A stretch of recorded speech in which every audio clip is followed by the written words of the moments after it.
las víctimas del Holocausto, que según la Organización de las Naciones Unidas debe celebrarse, debe conmemorarse cada 27 de enero. Conmemoración para que estos hechos no vuelvan a repetirse. A propósito de los actos que se han venido realizando por el rescate de la memoria de los hechos, nuestra compañera Soriemni González se trasladó hasta el espacio Ana Frank, pues allí han realizado diversas actividades culturales, cineforos, talleres, para llevar a los jóvenes y también a los adultos el mensaje. Escuchamos a Soriemni, adelante. Gracias, Rosa. Y a propósito del Día Internacional de Conmemoración en memoria de las víctimas del Holocausto en Venezuela, hay organizaciones que realizan actividades para combatir la discriminación y el irrespeto a las ideas, como lo es el espacio de Ana Frank. Visitamos su sede en Caracas y les traemos los detalles de su labor. Estamos llevando adelante lo que es el programa In Memoriam, que hacemos cada año, desde hace más de 14 años, que no tiene otro objetivo que pues conmemorar a las víctimas del Holocausto. Hemos llevado adelante un conjunto de actividades muy importantes, siendo la principal el evento realizado el pasado sábado 28 de enero en la Concha Acústica de Bellomonte. Allí proyectamos la película Mi hija Ana Frank, cuya licencia hemos obtenido con la alianza a través de la Casa de Ana Frank Pons de Suiza. Actualmente estamos llevando adelante otro conjunto de iniciativas en el interior del país, específicamente en estados como Mérida, Zulia y Carabobo, conocida como la Gira Cultural In Memoriam 2023. Realizamos un conjunto de conversatorios, coloquios, también recorridos guiados por la exposición itinerante de Hazme Ser Yo Misma, que hemos obtenido de la casa matriz, la Casa Ana Frank de Ámsterdam. Y bueno, la invitación es que puedan ver todas nuestras actividades a través de nuestras plataformas y redes sociales, en Twitter @espacioaf, en Instagram @espacioanafrank y nuestra página web www.espacioanafrank.org. Nosotros justamente nos enfocamos en la historia de Ana Frank y en el Holocausto como una lección, más que algo lejano, más que algo distante en la historia. Es algo que nos da muchísimas lecciones en la actualidad, sobre todo para seguir en la lucha contra la prevención del genocidio, en la lucha contra todas las formas de discriminación, y en particular el mensaje de Ana es que a pesar de toda la miseria que nos puede rodear en el presente, hay que enfocarse en las cosas positivas y en los cambios que podemos generar para mejorar las sociedades. Hace más de 75 años fue publicado el diario de Ana Frank, escrito por esta joven judía que fue víctima del Holocausto. Esta obra literaria está disponible en más de 70 idiomas, siendo uno de los libros con más traducciones en el mundo. Además, ha vendido más de 35 millones de copias. Con esta información regresamos al estudio. Gracias, Soriemni. El libro del diario de Ana Frank, que incluso volvió a tomar como un repunte en medio de la pandemia, del confinamiento, pues muchas personas volvieron a retomar esta lectura de esta joven en su adolescencia, en medio de unas circunstancias tan adversas, tan difíciles, tan dramáticas. Bueno, también hay un mensaje allí de resiliencia y su visión como joven, como adolescente. Claro. Y en ese espacio, Ana Frank, pues también ustedes pueden encontrar esta versión del libro, porque a veces no es tan fácil conseguirla ahora en Venezuela, ¿no? Sí, yo estuve en casa de Ana Frank, en la casa de Ana Frank en Ámsterdam, en Holanda, hace unos años atrás. Lamentable que toda la familia estaba escondida y prácticamente a pocos meses de la liberación, digamos, de los aliados de todos los países que estaban ocupados por los nazis, lamentablemente se la descubrieron a ella y a su familia, y bueno, ella un final doloroso la mataron, y trágico. Pero lo peor fue que ya eran pocos meses antes de la liberación, ¿no? de Holanda, bueno, de todos los países, Francia, en fin, todos los países que fueron captados por los nazis. Y es increíble estar ahí en ese lugar, en esa casa, en donde estaban ellos con escondidos. Esa energía. Pero bueno, mira, yo sigo mucho al profesor María Baggio, un catedrático italiano, que él decía, dentro de todo lo que él expone en cuanto al tema de la coexistencia, la solidaridad, la fraternidad, de que la sociedad y sus empresas, todos los instrumentos económicos de la sociedad, no solo tienen que producir el bien, sino tienen que hacer el bien. Producir el bien y hacer el bien. O sea, creo que estamos en un momento histórico muy delicado en cuanto a todo lo que está pasando en la guerra en Ucrania, lo que está pasando en China con estos globos, lo que está pasando en Corea del Norte, Irán. En fin, hay una convulsión a nivel mundial donde muchas personas, muchos líderes autocráticos, dictadores, teocracias fundamentalistas, tienen un botón delicado en cuanto a armamento muy sofisticado, y la humanidad tiene que tratar de alguna forma de encauzar, de evitar dirigirnos a una nueva catástrofe mundial. Porque sinceramente que ya estamos viviendo unos momentos estamos en un mundo complejo. Aparte estamos todavía en una pandemia que no termina de concluir. Sí, no termina de concluir. Seguimos todavía con unas cepas que vienen dando y pareciera como que va a haber una vacuna al año. sea, que la gente es como la gripe, va a tener que vacunarse todos los años con este tema. Nosotros, la comunidad judía, trabajamos mucho, no solo con el tema del antisemitismo, sino también con el tema del combate contra los crímenes de odio, o sea, la xenofobia, el racismo, todo eso para nosotros es contraproducente, son males de la sociedad, lo sentimos en nuestra carne propia por todo lo que ha sufrido el pueblo judío a lo largo de la historia, por la persecución por ser diferente, por creer un solo Dios cuando los grupos y los pueblos eran politeístas. Y que lamentablemente hoy, haciendo también una comparación, hoy los venezolanos pues también muchos fuera, en el exterior, son víctimas de xenofobia, así como también otros grupos de latinos. El simple hecho de discriminar a otro por ser diferente, por su color de piel, por su nacionalidad, son llamados, ¿no? Que hay que hacer, y parece mentira, pero eso existe hoy en día, y lo peor es que parece que proliferan en algunos espacios. Sí, correcto.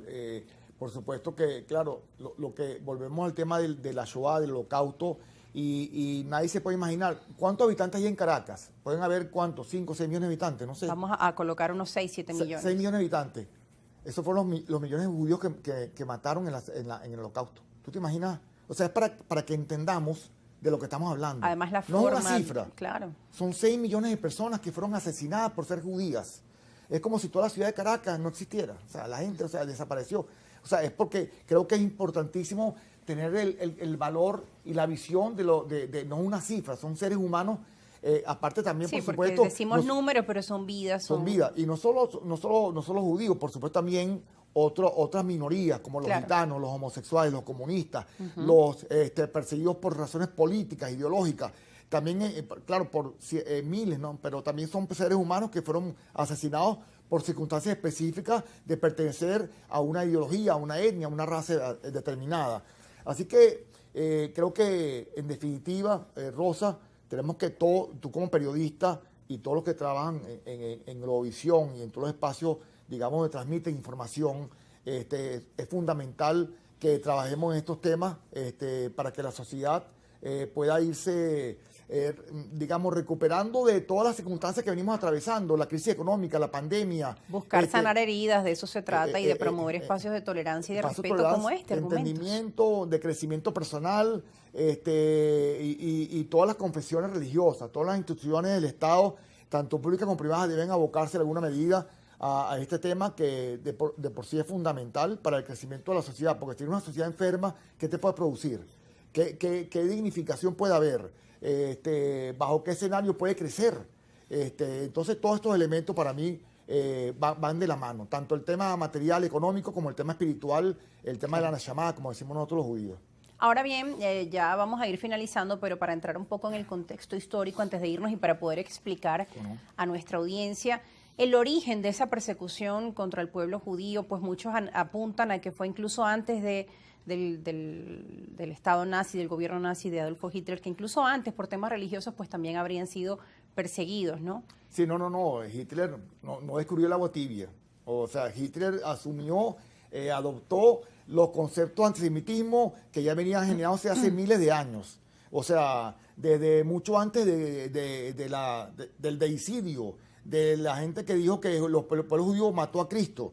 Eso fue una cuestión de la persecución de la Iglesia Católica a través de la Edad Media, que fue prácticamente un genocidio de los judíos en 500 años de historia. Pero mucho antes de eso también, sigamos desde los griegos, antes de Cristo. Estamos hablando del siglo I antes de Cristo, en cuanto a que justamente los pueblos en esa época, Rosa, eran politeístas.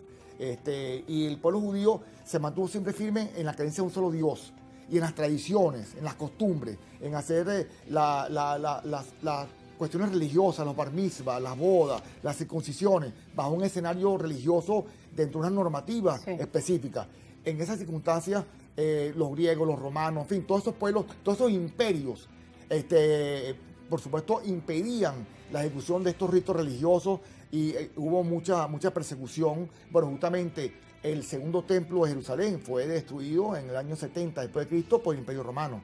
Y el primer templo ya mucho antes. Es una larga historia de persecuciones. De persecuciones, pero por diferentes motivos. Básicamente hay una serie de factores. Primero el tema religioso, después el tema racista, después que los judíos de una u otra forma estaban vinculados con el dinero, no les importaba nada si no eran egoístas. En fin, siempre se inventaron muchas circunstancias para perseguir a judíos que Hitler lo que hizo fue adoptarla. Estaban en la identidad de Europa.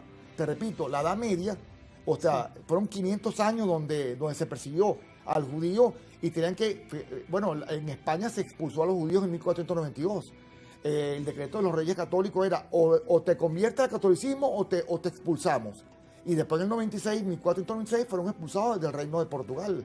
O sea, estamos hablando de que Hitler no es que inventó nada. Hitler lo que hizo fue recopilar todos los elementos antisemitas que se venían generando en el ADN, en la mentalidad de Europa por siglos y siglos y siglos, y ya lo que hizo fue prácticamente exponerlos con una publicidad de Goebbels, que era un genio en la publicidad, a través de todos los mecanismos en esa época de publicidad que había en el pueblo alemán, que era supuestamente el pueblo más culto de Europa, para generar esa antipatía contra los judíos, donde vecinos de 30, 40 años, automáticamente después de eso ya ni se hablaban. O sea, estamos hablando de una circunstancia llevado a un nivel de consecuencias catastróficas. Por eso creo que es muy importante que todo lo que hagamos nosotros en estos temas, tenemos que denunciarlo, porque cualquier cosita que vaya creciendo, tenemos que atacarla desde el principio.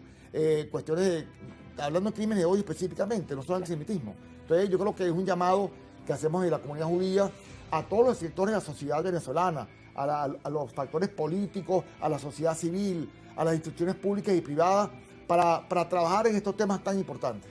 Gracias, Miguel, por estar con nosotros. Lamentablemente el tiempo se nos agotó, pero vaya ese mensaje para toda nuestra audiencia que nos está escuchando, ese llamado de la comunidad judía. Nos acompañaba Miguel Truzman, presidente y coordinador de la Confederación de Asociaciones Israelíes en Venezuela, el llamado a la no discriminación, a la tolerancia, a aceptarnos en medio de nuestras diferencias, porque las diferencias también nos enriquecen muchísimo.